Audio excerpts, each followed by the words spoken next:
Hello बच्चों, Hindustan classes में आप सभी का स्वागत है। मैं आशीष कुमार पाठक आज फिर से लेकर के आपको संस्कृत व्याकरण का 10वीं और 12वीं से संबंधित जितने विद्यार्थी हैं उनके लिए लेकर आया हूँ एक छोटा सा प्यारा सा वीडियो। ठीक है। और ये जो हम लोग शब्द प्रकरण के विषय में कल पढ़े थे, ठीक है, शॉर्ट वीडियो में जितने भी विद्यार्थी पढ़े थे उनके लिए यह लॉन्ग में रहेगा। इसको एक बार देख लें और उसके बाद से अच्छे से समझ लें। ठीक है, आइए जानते हैं क्या कह रहा है। ये शब्द प्रकरण का है। तो कह रहा है कि वर्णों के सार्थक समूह को प्रकृति अथवा शब्द कहते हैं। वर्णों के सार्थक समूह को प्रकृति अथवा क्या कहते हैं? वर्ण कहते हैं। आवाज आ रही है? क्लियर क्लियर आ रही है ना? चलिए देखिए देखिए क्या कह रहा है। कह रहे कि वर्णों के सार्थक समूह को प्रकृति अथवा शब्द कहते हैं और इन शब्दों के अंत में सूप शब्द, ठीक है, सूप आदि प्रत्यय लगाकर जो शब्द या जो पद बनाए जाते हैं, जो शब्द या जो पद बनाए जाते हैं उसे ही क्या कहा जाता है? उसे ही शब्द रूप कहा जाता है। ठीक है।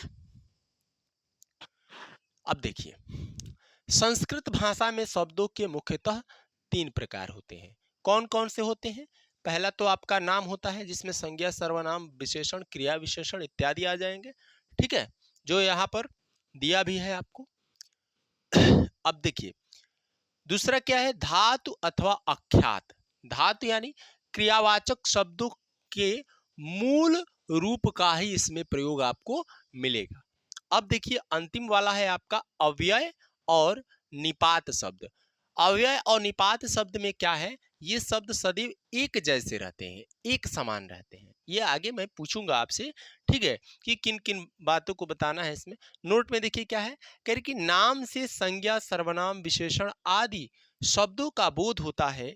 इन शब्दों के रूप सूप आदि प्रत्ययों के सातों विभक्तियों का, किसका? देखिए यहाँ पर सातों विभक्तियों और तीनों वचनों के रूप में बनते हैं। एक वचन, द्विवचन और बहुवचन। तो चलिए आइए उसको जानते हैं कि किस प्रकार से बनते हैं। और सबसे पहले जानेंगे हम लोग कि सुबंत, जो सुप शब्द है, इससे जो सुबंत यानी जो उससे बना हुआ शब्द है वह क्या है, उसके विषय में जान लिया जाए, उसके बाद आगे पढ़ा जाए। ठीक है, देखा जाए।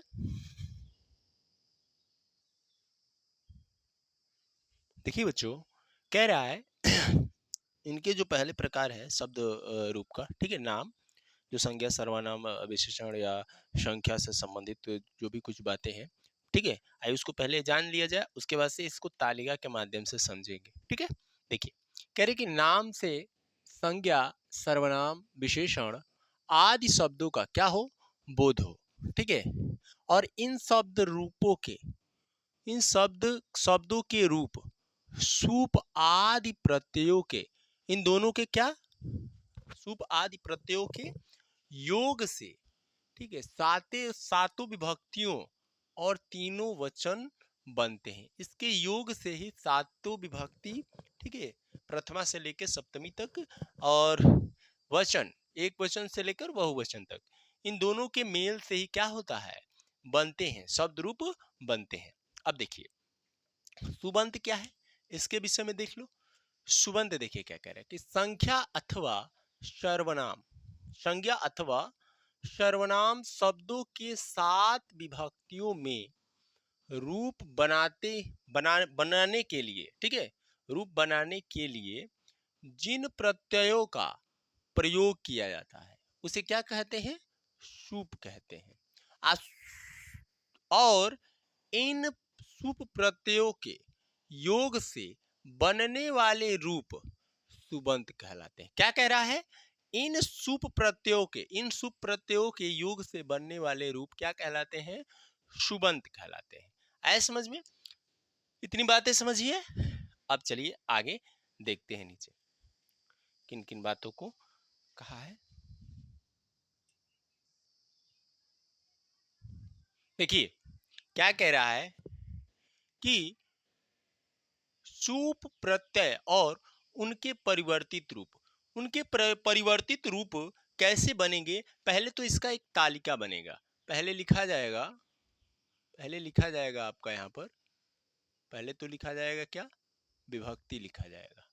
ठीक है, विभक्ति के बाद क्या लिखा जाएगा बाबू, विभक्ति के बाद कारक लिखा जाएगा, उसके बाद से चिन्ह लिखा जाएगा। ठीक है, लिखेंगे विभक्ति, कारक, उसके बाद यहां पर लिख दिए हम चिन्ह, उसके बाद से तीनों वचनों के नाम लिखेंगे,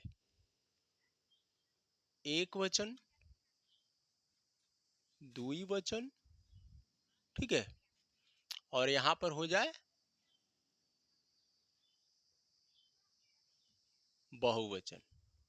ठीक है, ये रहा कारक, ये रहा चिन्ह, और ये रहा एक वचन आपका, ये द्विवचन, और ये बहुवचन।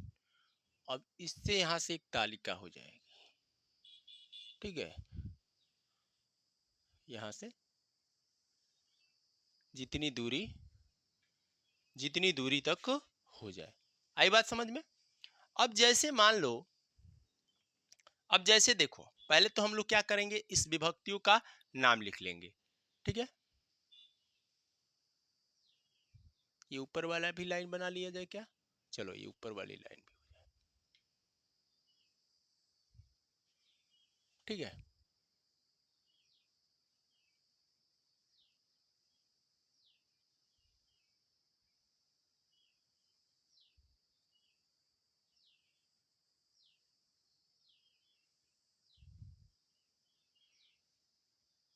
और यहां से आ जाए,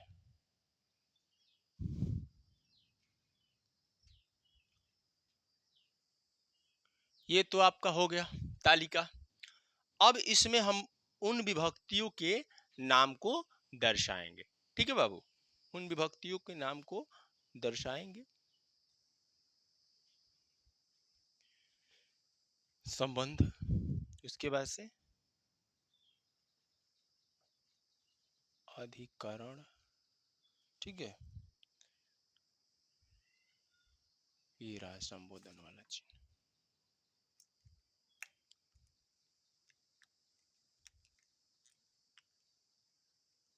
देखिए, कर्ता वाला चिन्ह क्या होता है भाई, कर्ता वाला चिन्ह तो आप लोग जानते ही हैं, क्या होता है, ने होता है। कर्म क्या होता है, को होता है। कर्ण क्या होता है, से के द्वारा होता है, ये तो सभी जानते हैं। संप्रदान के लिए होता है, अपादान से अलगाव। ठीक है, अपादान से अलगाव। संबंध का, के, की, रा, रे, री। ठीक है, अधिकरण में होता है, पर होता है। ठीक है बाबू, में, पर। उसके बाद से संबोधन, हे, अरे। आई बात समझ में? चलिए अब अगला तथ्य को देखा जाए। अगले तथ्य को देखा जाए क्या है। अगला है आपका एक वचन, जिसमें सु, स। ठीक है,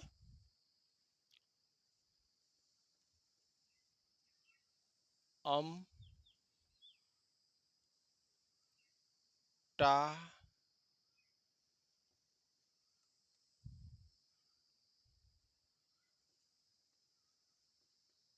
डे,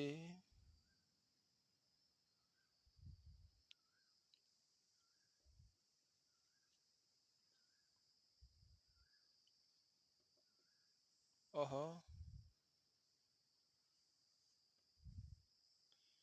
इसके बाद से क्या है,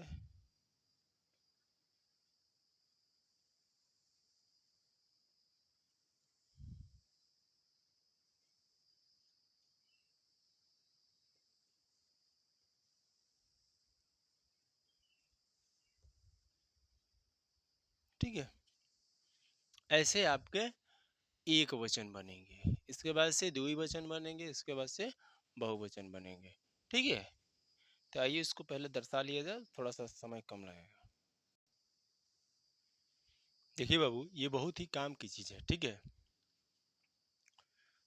मुझे बहुत ही मतलब बहुत सी पुरानी किताब मिली थी, उसमें मिला तो सोचे कि आप लोग को बता दें। जितने 9वीं और 10वीं के विद्यार्थी हैं उनके लिए बहुत ही काम चीज, ये विद्यालय में बहुत ही कम जगह पे बताया जाता होगा ये चीज को। ठीक है भाई, इसलिए मैं बता दे रहा हूँ कि आप लोग को बड़ी काम आएगा। जैसे रूप याद करने का होता है कि बालक का रूप हो गया, राम का रूप हो गया, नदी का हो गया, गुरु का हो गया।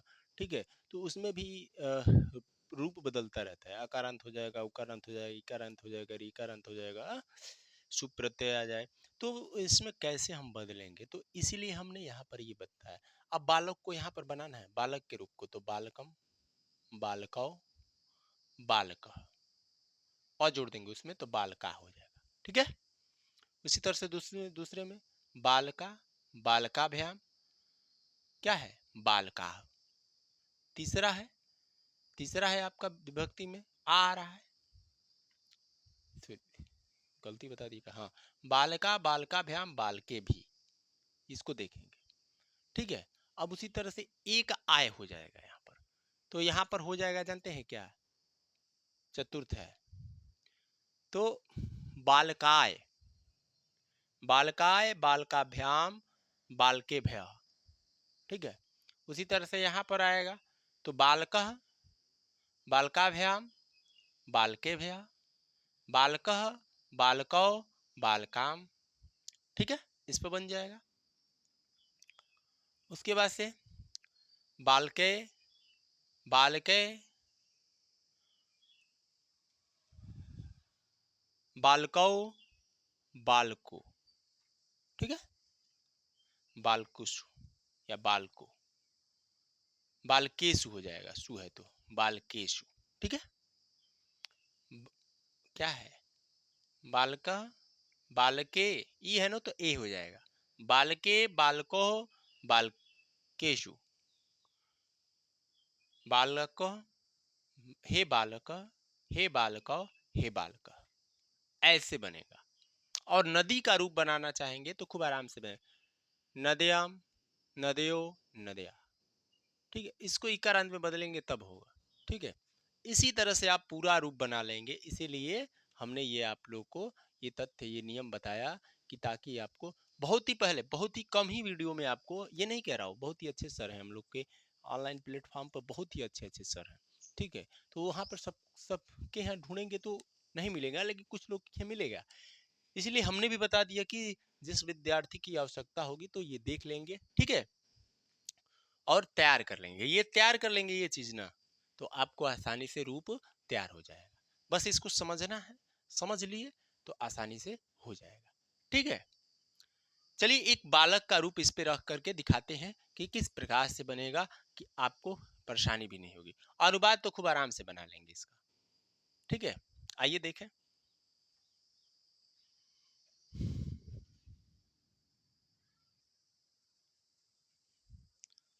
देखिए बच्चों, ये है आपका बालक का रूप, थोड़ा सा मध्यम है, थोड़ा सा आप इसको जूम कर लेंगे तो अच्छे से थोड़ा सा दिखेगा। ठीक है भाई, देखिए अब यहाँ पर देखो हमने लगाया है क्या, सु लगाया है। ठीक है, और ये किस रूप में परिणित हो गया है, बाल का। ये संबंध को देखना है कि क्या कह रहा है, ये हमारे जैसे ये अंतिम वाला पद क्या कह रहा है, म है ना, तो क्या बना, बालकम बना। अब यहाँ पर टा का आ। ठीक है, अब यहाँ पर देखो, इस चिन्ह को देखना है, जब अगर यहाँ न बने, यहाँ न दिखाई दे, तो चिन्ह को देखना है कि वह चिन्ह क्या कह रहा है। ठीक है, तो ये हमारा क्या दिख रहा है, के दिख रहा है कि नहीं दिख रहा है, दिख रहा है। तो उसी तरह से हमारा वहां पर भी परिवर्तित हो जाएगा, इस चिन्ह को मिला करके संयोग हो जाएगा।